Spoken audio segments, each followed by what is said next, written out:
आदाब हाजरीन। आज हमारे साथ हैं प्रोफेसर अमिताभ जोशी, जो कि Jawaharlal Nehru centre for advance scientific research Bangalore में हैं, वहाँ से हैं। और ये एक जाने माने प्रोफेसर हैं। अपने साइंस के हलकों में इनका काफ़ी नाम है। लेकिन साइंस के हलकों के अलावा बहुत कम लोग शायद ये जानते हों, या कुछ लोग जानते भी हैं जो इन्हें जानते हैं, कि ये फारसी और उर्दू में कलाम भी कहते हैं, शायरी करते हैं। फारसी में शायरी कहते हैं। और जब आज के दौर में जब आमतौर पर फारसी, उर्दू, हिंदी, इन सब चीज़ों को बांट दिया जा रहा है अलग अलग मजहब के नाम पर, दीन के नाम पर, या फिर एक तरफ लिटरेचर को और साइंस को बांट दिया जाता है बच्चों के लिए, तो ऐसे में प्रोफेसर अमिताभ जोशी एक एग्जाम्पल हैं, एक उदाहरण हैं हम सब लोगों के लिए, ये समझने के लिए कि इल्म कभी बांटा नहीं जा सकता, न दीन के एतबार से, न डिपार्टमेंट के एतबार से कि आप इस डिपार्टमेंट से हैं, आप उस डिपार्टमेंट से हैं।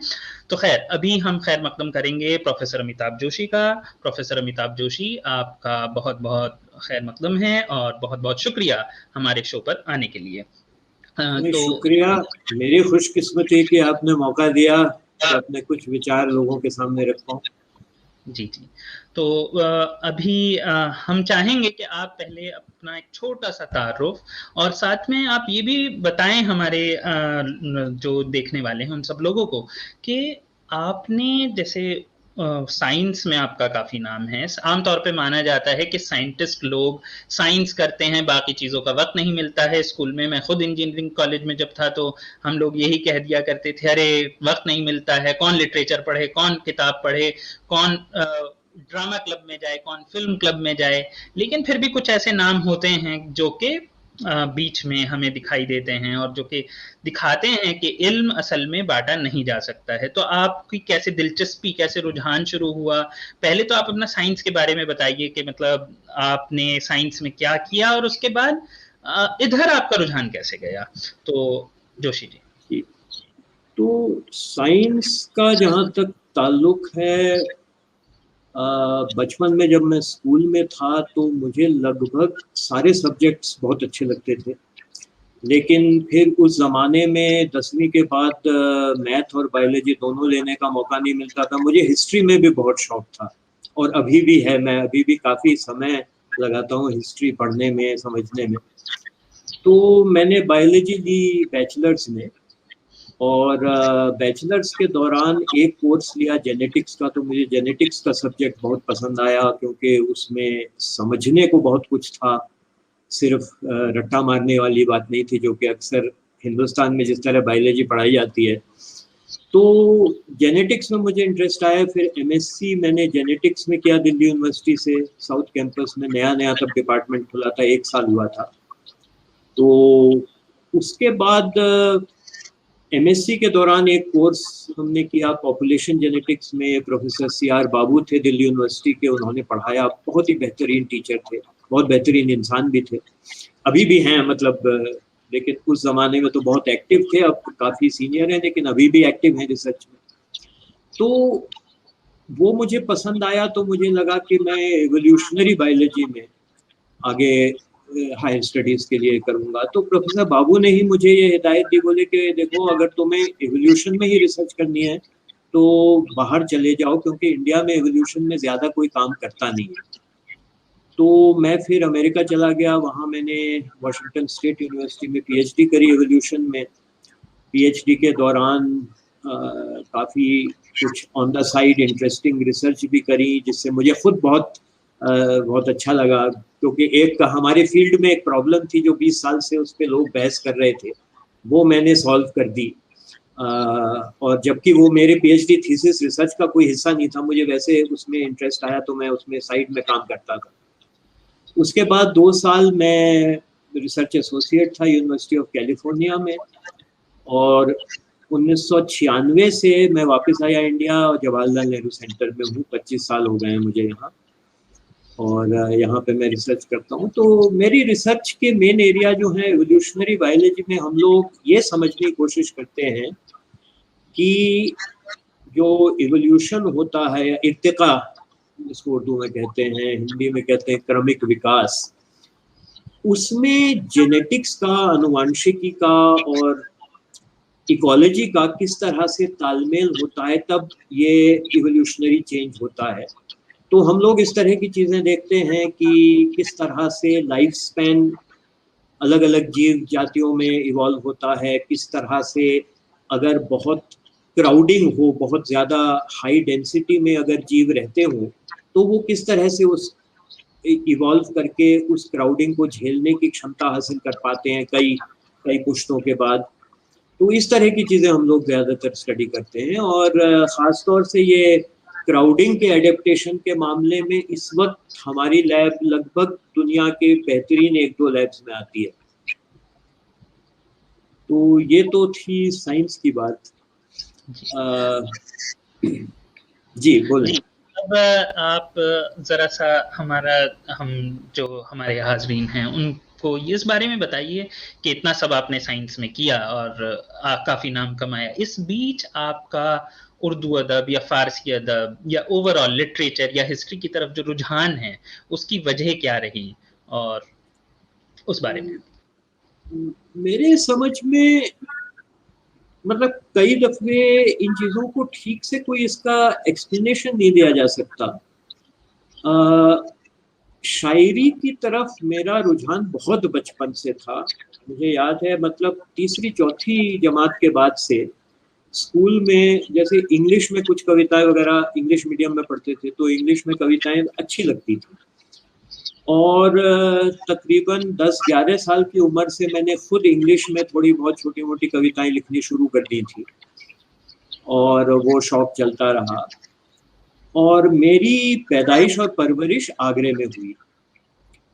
वैसे मेरी फैमिली उत्तराखंड से है, लेकिन घर में हम लोग हिंदी बोलते थे, और घर में जो हमारी मदर खास तौर से जो हिंदी बोलती थी वो लगभग मतलब एक तरह से आप समझ लें कि उर्दू ही बोली जाती थी। मेरी मदर की परवरिश बरेली में हुई थी, तो उनकी ज़बान में बहुत उर्दू का असर था। और आगरे में चूंकि रहते थे तो ये मुगल ज़माने के तमाम मॉन्यूमेंट्स वगैरह इमारत देखते थे, तो उनमें अक्सर मेन गेटवे पे ये कैलीग्राफी हुआ करती थी। और बचपन में 10-11 साल की उम्र में हमको इतनी अकल नहीं थी कि ये कैलीग्राफी तो एक्चुअली अरबी में ज़्यादातर होती है, कुरान की आयतें होती हैं, या फारसी में कभी होती है। हमको तो सब एक ही उर्दू, हमको लगता था कि ये उर्दू है। तो एक अंदर से एक फैसिनेशन था कि ये अल्फाबेट या ये स्क्रिप्ट जो रस्मुल खत है उर्दू का, बड़ा सुंदर लगता था इन सब इमारतों में देख के, जो कैलीग्राफी देख के। तो 11 साल की उम्र में ऐसा हुआ कि मैं बीमार था, मुझे जॉन्डिस हो गई थी, तो खेलना कूदना सब बंद हो गया था, बिस्तर पे रहना पड़ता था दिन भर। तो बोर हो रहे थे, तो हमारे पड़ोसी थे एक मेरे फादर के कुलीग पंजाबी, उनके फादर को उर्दू फारसी आती थी। तो मैंने उनको रिक्वेस्ट किया, मैंने कहा अंकल कुछ करने को है नहीं, बोर हो रहे हैं, स्कूल भी नहीं जा रहे हैं, खेल कूद भी नहीं कर सकते, आप मुझे उर्दू लिखना पढ़ना सिखाइए। तो उस समय शौकिया तौर पे मैंने उर्दू का स्क्रिप्ट सीखा, और थोड़ी क्यूरियोसिटी रही तो उस ज़माने में फिर उर्दू का अखबार उनसे मांग के पढ़ते थे। और शाहिद सिद्दीकी साहब हैं दिल्ली में, वो मेरे मामा जी के बहुत दोस्त थे उस वक्त। वो एक हुमा उर्दू डाइजेस्ट करके एक निकाला करते थे मैगजीन, तो उन्होंने कुछ डाक से मुझे मैगजीन भेजी। मामा जी से सुना कि बच्चे को इंटरेस्ट है, तो कुछ महीने उनकी मैगजीन पढ़ते थे। उसके बाद फिर इंटरेस्ट निकल गया, क्यूरियोसिटी दूर हो गई। फिर करीब 13-14 साल की उम्र में मुझे उर्दू शायरी में मेरे मतलब एक इंटरेस्ट आना शुरू हुआ। और मैं जहाँ तक अगर आज सोचूं तो उसकी वजह थी दो पिक्चर है। हम लोग बचपन में बहुत कम पिक्चर देखते थे, इजाज़त नहीं होती थी पिक्चर वगैरह देखने की। 11-12 साल की उम्र में 2 पिक्चरें मैंने देखी। एक थी चौधरी का चांद और एक थी मुगले आजम। और उनके जो गाने थे और जिस तरह के उनके बड़े पोएटिक डायलॉग्स थे, तो मुझे कुछ उर्दू शायरी में इंटरेस्ट आया। तो घर पे कुछ किताबें पढ़ी हुई थी उर्दू शायरी की। एक प्रकाश पंडित साहब प्रकाशित करते थे एक सीरीज, उसमें देवनागरी स्क्रिप्ट में उर्दू शायरों की संक्षिप्त जीवनी होती थी और उनके कलाम का इंतखाब भी होता था। और देवनागरी स्क्रिप्ट में होता था। तो शुरुआत मेरी वहां से हुई, मैंने वो कुछ पढ़नी शुरू करी तो साहिर लुधियानवी साहब की शायरी बहुत पसंद आई, मजाज लखनवी साहब की शायरी, जिगर मुरादाबादी साहब, शकील बदायूनी साहब की शायरी बहुत पसंद आई। और उस वक्त फिर उनकी नकल में मैं 15-16 साल की उम्र में उर्दू में भी कुछ थोड़ी बहुत गजल कहने की कोशिश शुरू कर दी थी। फिर एक एक ट्रांजिशन पॉइंट आया, मैं करीब 17 साल का था और मैंने अल्लामा इकबाल का कुछ कलाम पढ़ा। शुरू में देवनागरी में ही पढ़ा और मुझे अभी भी याद है, उस वक्त हमको इकबाल के बारे में कुछ नहीं पता था, हम सिर्फ ये जानते थे कि कोई सज्जन थे, उन्होंने सारे जहां से अच्छा हिंदुस्तान हमारा लिखा था, बस इतना ही हमको इल्म था इकबाल के बारे में। और एक उनकी नज़म शमा और शायर मैंने पढ़ी, जो कि कमाल की नज़म है। उसमें शुरू में 5 अशार फारसी में हैं, जो कि खैर सर के ऊपर से निकल गए थे, लेकिन उसमें भी समझ में नहीं आया। लेकिन उनकी जो म्यूजिकलिटी थी, जो आवाज़ों का प्ले था, वो मुझे बड़ा अच्छा लगा कि शायर अपने अंधेरे कमरे में जलती हुई शमा से पूछ रहा है, कुछ सवाल पूछ रहा है और बाकी की नज़्म में शमा का जवाब है। और वो जब मैंने पढ़ी तो आप यकीन मानिए, मैं पढ़ते पढ़ते मतलब उनकी रवानी के अल्फाज की रवानी में बह गया और एकदम से मुझे लगा कि अगर साहिर लुधियानवी साहब, मजाज लखनवी साहब अगर शायरी कर रहे हैं तो ये तो कोई और चीज़ है, ये शायरी महज शायरी नहीं है, ये कुछ एक मतलब ये ट्रांसेंडेड पोइट्री। मैं एकदम मतलब बह गया और उसके बाद से मैं इकबाल की शायरी के पीछे पड़ा। फिर मैं दिल्ली चला गया अगले साल बीएससी करने। तो पुरानी दिल्ली में मुझे घूमने फिरने का बहुत शौक था, हिस्टोरिकल चूंकि शौक था। तो वहाँ एक उर्दू बुक स्टोर में जाके मैंने कहा कि भाई कुलियाते इकबाल मैंने खरीदी, उर्दू स्क्रिप्ट में थी, वो बड़ा अच्छा सदी एडिशन था, उसमें बड़ी अच्छी कैलीग्राफी थी, मेरे पास अभी भी है।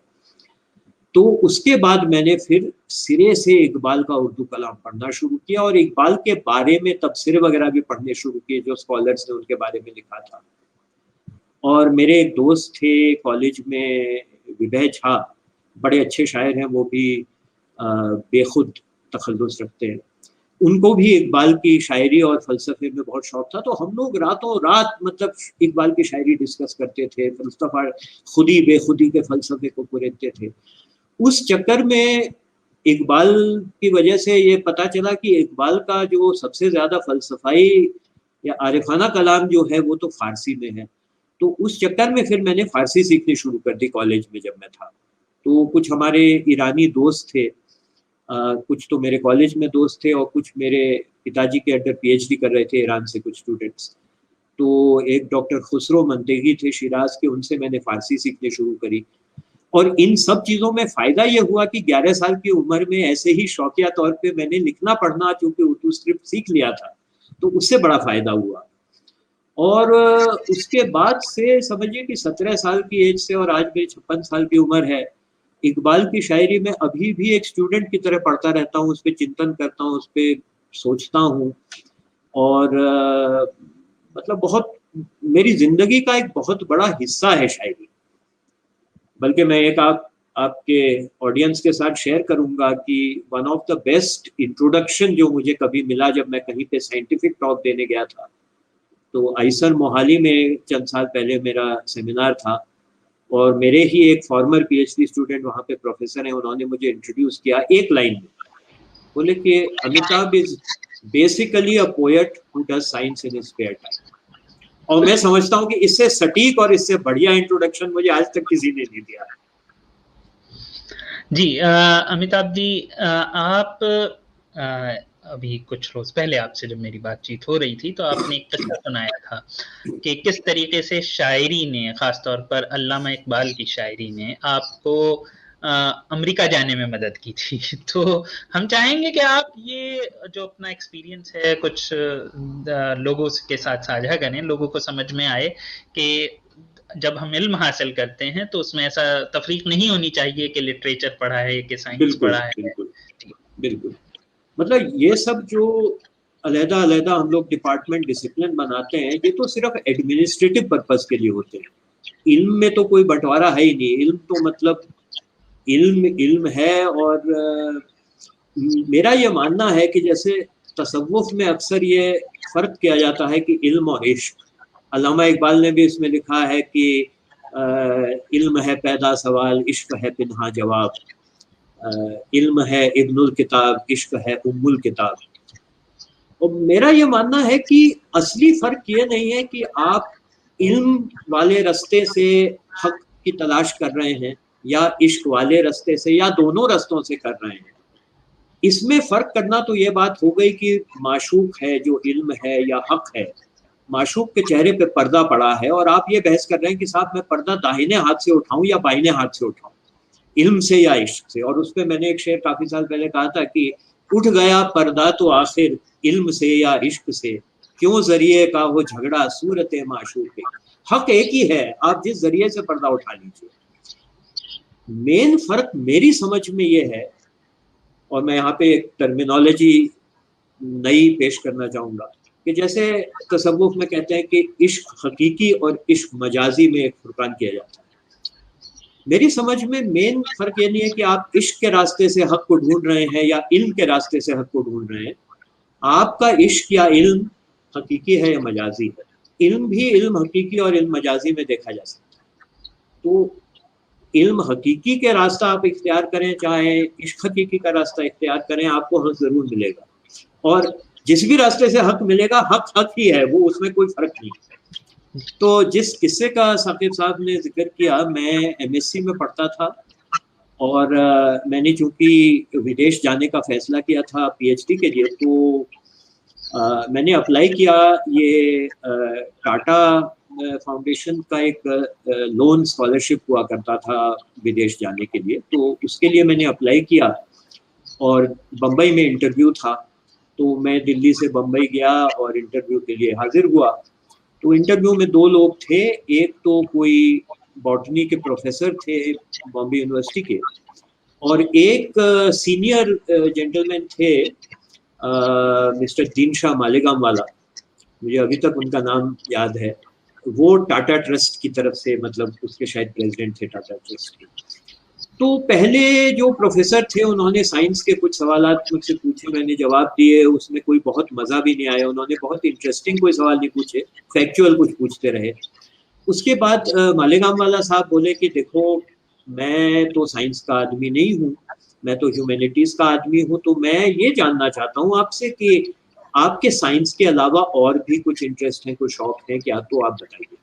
तो मैंने कहा कि सर मेरा साइंस के अलावा लिटरेचर में बहुत शौक है, ख़ास तौर से पोइट्री में बहुत शौक है, और थोड़ा हिस्ट्री और फिलोसफी वगैरह में भी मेरा शौक है, लेकिन पोइट्री में बहुत शौक है। तो उनकी आंखों में एक चमक सी आई। वो बोले इन व्हाट लैंग्वेज? तो मैंने कहा जी उर्दू में भी और इंग्लिश में भी, लेकिन उर्दू शायरी ज़्यादा पसंद करता हूँ।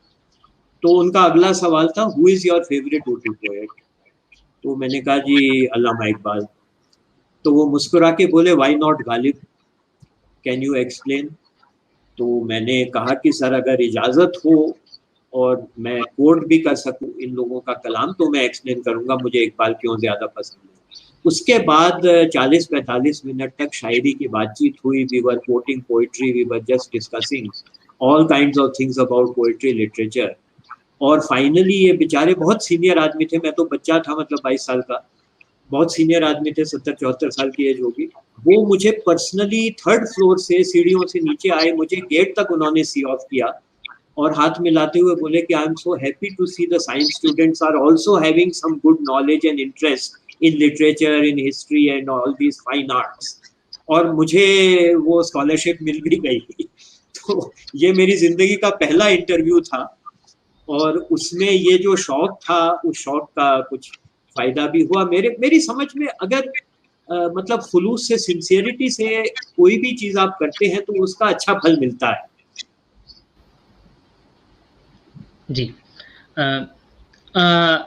प्रोफेसर साहब, ये तो हो गई बातें कि इल्म कैसे एक है या उसके बीच हमें ये चीज़ें नहीं करनी चाहिए कि हम तफरीक करें कि ये इल्म, वो इल्म, ये साइंस है, ये झगड़ा, ये तो चलता ही रहता है। लेकिन इसके अलावा एक और झगड़ा है जो कि हमारी सोसाइटी में पिछले 150 साल से, एज अ हिस्टोरियन, हम खुद हिस्ट्री मेरा ज़्यादा शौक है या ज़्यादा मेरा काम है।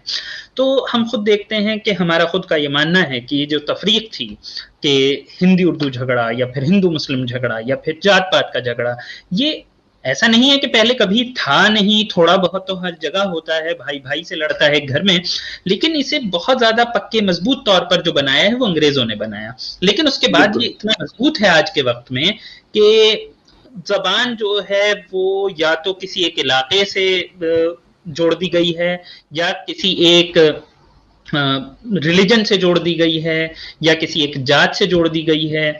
जैसे कि अभी कुछ रोज पहले मैंने एक आर्टिकल भी लिखा है इस बारे में कि कैसे मजनू शाह जो फकीर सन्यासी रिबेलियन के लीडर थे, जो बंगाल में गरीब लोगों की या किसानों की एक तहरीक है, जी।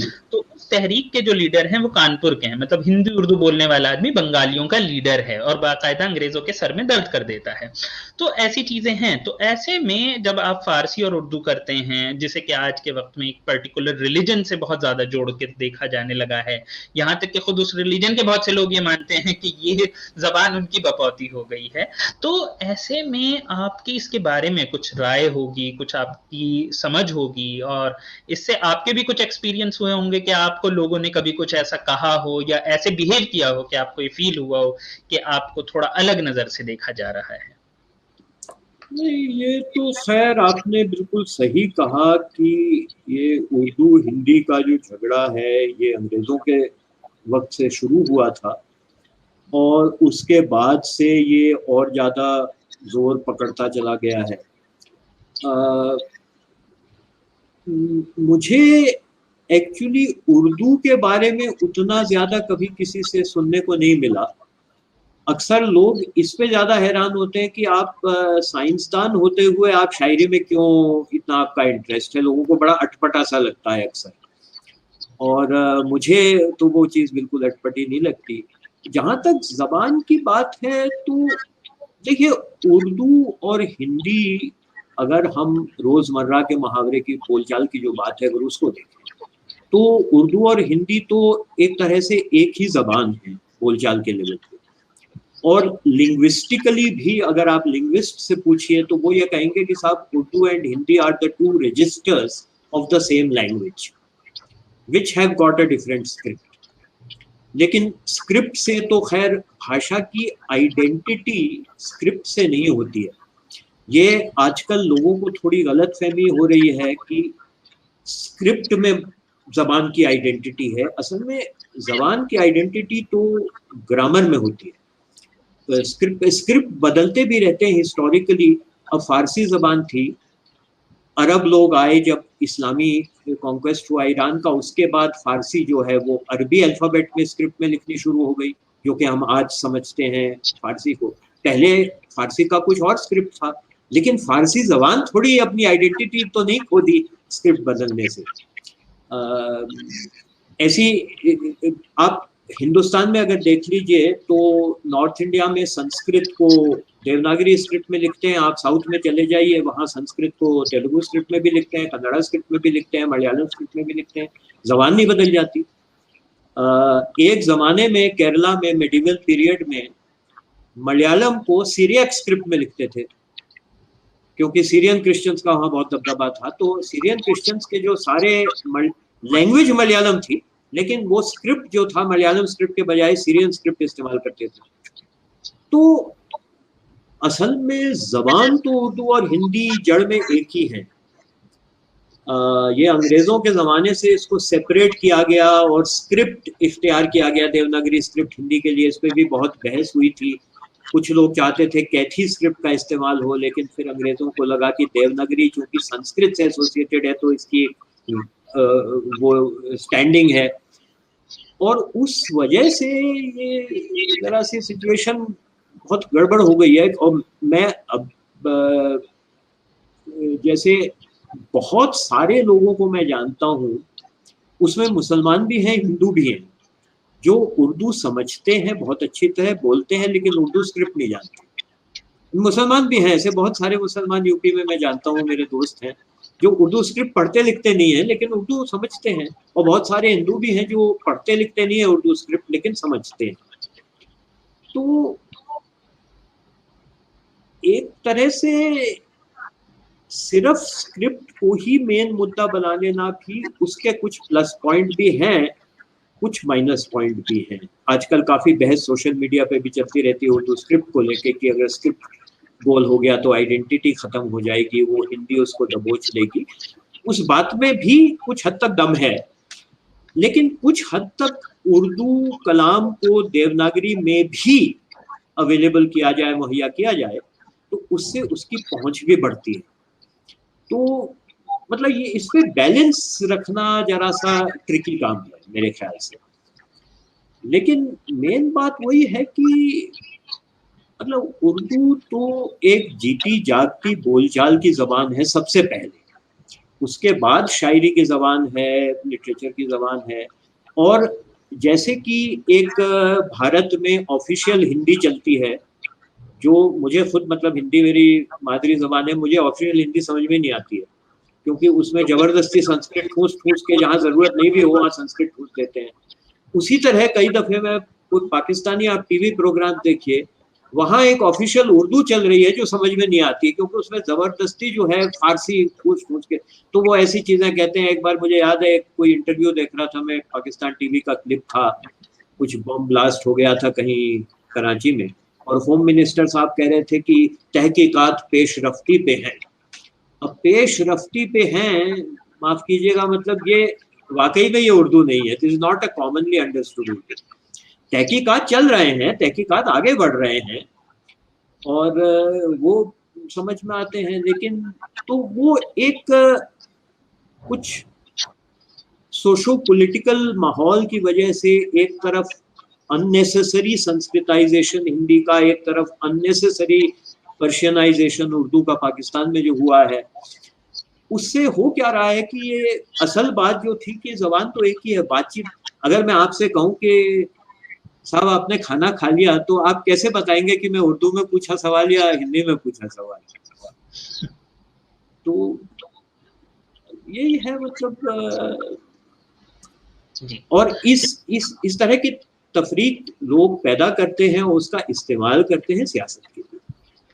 चलिए बड़ी दुख की प्रोफेसर बात साहब, शुक्रिया आपका। लेकिन चलते चलते हम चाहेंगे कि आप अपना कम से कम कोई एक कलाम जो कि फारसी का हो, वो पहले हमारे लोगों को सुनाएं और फिर हमें बाकी लोगों को उसका मतलब भी समझाएं। ज्यादातर लोग शायद फारसी नहीं समझते हैं। फारसी के मैं बस एक गजल के 2 अशार सुनाता हूँ आपको जी, याददाश्त से। शुक्रिया शुक्रिया। ये है कि या कि हर्फ गुफ्तम ब ख्वाजा मन दरेऊ तो दिलबर रसीद